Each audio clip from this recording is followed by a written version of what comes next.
नमस्ते और स्वागत है केंतारो मियुरा के बनाए हुए अंधेरे और क्रूर दुनिया बर्ज़र्क की। ये कहानी है गट्स नाम के एक योद्धा की, जो अपने कंधे पर एक आम आदमी के साइज का तलवार उठाए घूमता है। उसका एक ही मकसद है, बदला। ये है वॉल्यूम 1 की समरी, एक ऐसी कहानी जो आपको इंसानियत, शैतानियत और इनके बीच की धुंधली लकीर पर सोचने पर मजबूर कर देगी। चैप्टर 1, द ब्लैक सोर्ड्समैन, काला तलवारबाज। कहानी की शुरुआत एक कोट से होती है। इस दुनिया में कुछ लोग ऐसी चबियों की तरह पैदा होते हैं जो दुनिया को हिलाते हैं और इंसानों के बनाए सामाजिक वर्गीकरण से उनका कोई लेना देना नहीं होता। इसके ठीक बाद हम गट्स से मिलते हैं, जिसे द ब्लैक सोर्ड्समैन या काला तलवारबाज भी कहा जाता है। सीन एकदम से गर्मा गर्म है। गट्स एक औरत के साथ बिस्तार में है, पर पालक झपकते ही वो औरत एक भयानक शैतानी रूप ले लेती है। उसके दांत और पांजे निकल आते हैं और वो गट्स पर हमला करती है। लेकिन गट्स, जो शायद ऐसी चीजों का आदी हो चुका है, बिना किसी डर के अपने मैकेनिकल बाई हाथ में छुपे एक छोटे से क्रॉसबो से उस शैतान को मार गिराता है। ये पहला सीन ही बर्ज़र्क की दुनिया का टोन सेट कर देता है। ये कोई परियों की कहानी नहीं है। ये एक ऐसी दुनिया है जहां हर कोने में खतरा है और गट्स इस अंधेरे का एक अकेला सिपाही है। उसका चेहरा कठोर है और उसकी आंखों में एक ऐसी ठकान है जो सालों की लड़ाई के बाद ही आती है। इस घटना के बाद गट्स एक शहर कोका की तरफ बढ़ता है।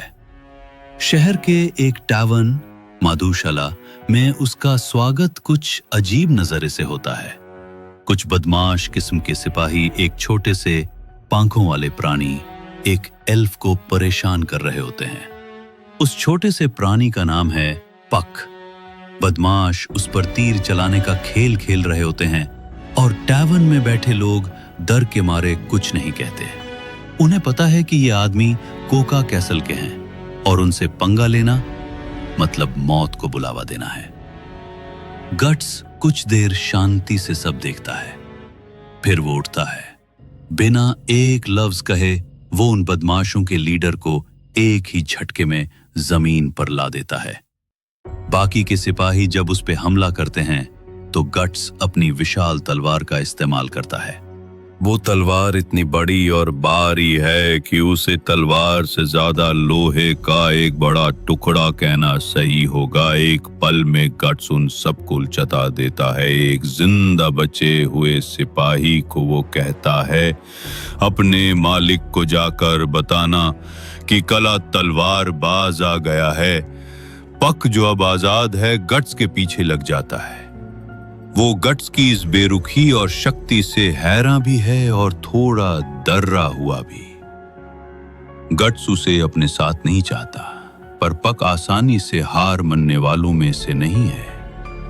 पक गट्स को बताता है कि कोका शहर ने कोका कैसल के इन सिपाहियों से एक समझौता कर रखा है ताकि वो शहर वालों को परेशान ना करें। लेकिन गट्स को इन सब बातों से कोई फर्क नहीं पड़ता। उसका मकसद कुछ और ही है। Coca castle. Guts Coca castle की तरफ जाता है, लेकिन रास्ते में शहर के सिपाही उस पर घाट लगाकर हमला करते हैं और उसे पकड़ लेते हैं। उसे एक काल कोठरी में बंद कर दिया जाता है जहां उसे यातनाएं दी जाती हैं। लेकिन गट्स के चेहरे पर शिकन तक नहीं आती। तभी वहां शहर का मायोर आता है। वो गट्स पर चिल्लाता है कि उसने कैसल के आदमियों को मारकर शहर को खतरे में डाल दिया है। मायोर बताता है कि कोका कैसल का मालिक कोई इंसान नहीं, बल्कि एक नरक का प्राणी है एक शैतान जो किसी को नहीं छोड़ता। यहां गट्स एक राज खोलता है। वो मेयर से कहता है कि उसे इस शेडी डील के बारे में सब पता है। जब वो शहर में दाखिल हो रहा था, उसने एक गाड़ी देखी थी जिसमें औरतों और बच्चों को ले जाया जा रहा था। ये लोग उस शैतान के लिए भोजन के रूप में भेजे जा रहे थे। गट्स मेयर को उसके कायरता के लिए धिक्कारता है, कहते हुए कि वो शहर की नहीं अपनी जान की परवाह कर रहा है। मेयर के पास कोई जवाब नहीं होता और वो अपने सिपाहियों को गट्स को जिंदा रखने का आदेश देता है ताकि उसे कैसल के मालिक के हवाले किया जा सके। इसी बीच कोका कैसल में एक सिपाही अपने मालिक स्नेक बैरोन को ब्लैक स्वॉर्ड्समैन के आने की खबर देता है। गट्स का विवरण सुनकर काला लिबास, एक मैकेनिकल हाथ और एक अजीब व गरीब बड़ी तलवार, बैरोन के चेहरे पर एक पहचान की मुस्कान आ जाती है। थोड़ी देर में दर्रा सहमा हुआ मेयर वहां पहुंचता है और बैरोन से माफी की भीख मांगता है। वो कहता है कि वो मुआवजे के तौर पर डबल पैसे और देने को तैयार है, लेकिन बैरो को पैसों या लोगों में कोई दिलचस्पी नहीं है। वो कहता है, मुझे तो आग की लापों के बीच भागते हुए इंसानों को देखना पसंद है। मुझे तो घोड़ों के पैरों, ताले, हड्डियों के कुचलने की आवाज सुनना पसंद है। ये कहते हुए वो अपने असली शैतानी रूप में आ जाता है और मैरो को बेरहमी से मार देता है। उसका मकसद साफ है, वो शहर जाकर गट्स का शिकार करेगा। वापस काल कोठरी में पक गट्स को आजाद करने के लिए गार्ड की चाबियां ले आता है। जब वो गट्स के पास आता है तो उसकी नजर गट्स की गर्दन पर बने एक अजीब से निशान पर पड़ती है। जैसे ही पक उसे छूने की कोशिश करता है, गट्स गुस्से से उसे दूर झटाक देता है। उसे मत छूना, गट्स गुराता है। वो बताता है कि ये द ब्रांड है, एक दाग। गट्स समझाता है कि इसी दाग की वजह से वो शैतान, जिनको अपोस्टल्स कहा जाता है, उसकी तरफ खींचे चले आते हैं और इसी दाग की वजह से रात को भटकती आत्माएं भी उसे परेशान करती हैं। बैरो, जो एक अपोस्टल है, जल्द ही उसे मारने आएगा और इस चक्कर में पूरा शहर भी जल जाएगा। गट्स की बातों में शहर वालों के लिए कोई हमदर्दी नहीं है। जो होता है होने दो, वो कहता है, मेरा मकसद सिर्फ उस हरामखोर को बाहर निकल कर मारना है। पक, जो दूसरों के एहसासों को समझ सकता है, गट्स के अंदर गुस्सा, दुख और डर का एक तूफान महसूस करता है। ये सारे एहसास एक बहुत ही गहरी अंधेरी जगह से आ रहे थे। पक उससे उसके अतीत के बारे में पूछना चाहता है, लेकिन गट्स उसे झिड़क देता है।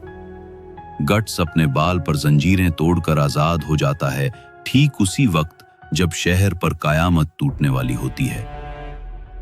चैप्टर 3, द बैटल, युद्ध। स्नेक, बैरो और उसके घुड़सवार सिपाही शहर पर तूफान की तरह बरसते हैं। वो बिना किसी रहम के मासूम लोगों को, सिपाहियों को, सबको काटना शुरू कर देते हैं। हर तरफ चीख पुकार और आग का मंजर है। तभी लाशों के ढेर से गट्स निकलता है। ये सीन एकदम फिल्मी है। अंधेरे का बादशाह मौत के बीच से उठकर अपने शिकार के लिए तैयार। गट्स अपने मैकेनिकल हाथ में छुपे रिपीटिंग क्रॉसबो का इस्तेमाल करता है और एक के बाद एक कई सिपाहियों को मार गिराता है। बैरो गट्स को पहचान लेता है, तो तुम हो वो ब्लैक स्वॉर्ड्समैन जो हम अपोस्टल्स का शिकार कर रहा है। बैरो उस पर हंसता है, ये कहते हुए कि एक मामूली इंसान का उसे हराना नामुमकिन है। गट्स जवाब में तीरों की बरसात कर देता है, लेकिन बैरन, जो अभी भी अपने इंसानी रूप में है, उन्हें ऐसे झेल जाता है जैसे कुछ हुआ ही ना हो। फिर बैरन अपने असली रूप में आता है।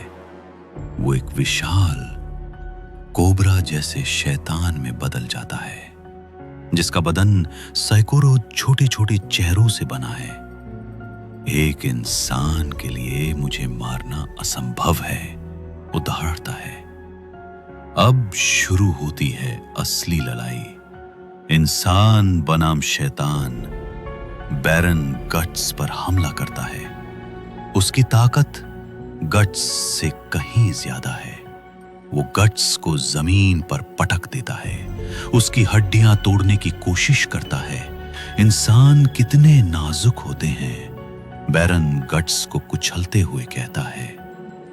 लेकिन गट्स अभी हारा नहीं था। जब बैरन अपना मुंह गट्स को खाने के लिए खोलता है, गट्स अपने मैकेनिकल हाथ का एक और राज खोलता है, एक छोटी सी top cannon. Boom! Guts top को ठीक बैरन के मुंह के अंदर दाग देता है। धमाका इतना जोर का होता है कि बैरन का जबड़ा उद जाता है। लेकिन अपोस्टल इतनी आसानी से मारने वाले नहीं होते।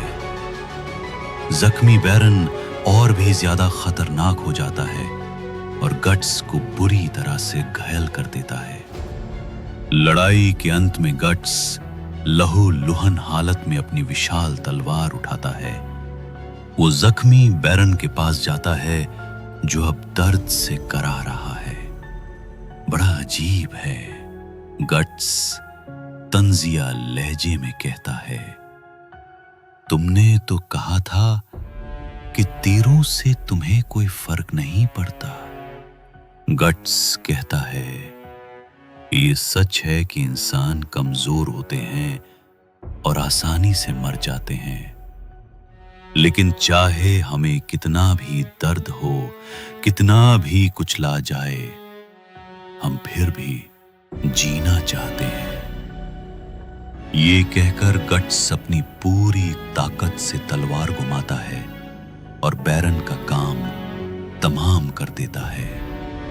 अपनी आखिरी सांसें गिनते हुए बैरन से गट्स पूछता है, गॉड हैंड के 5 सदस्य कहां हैं?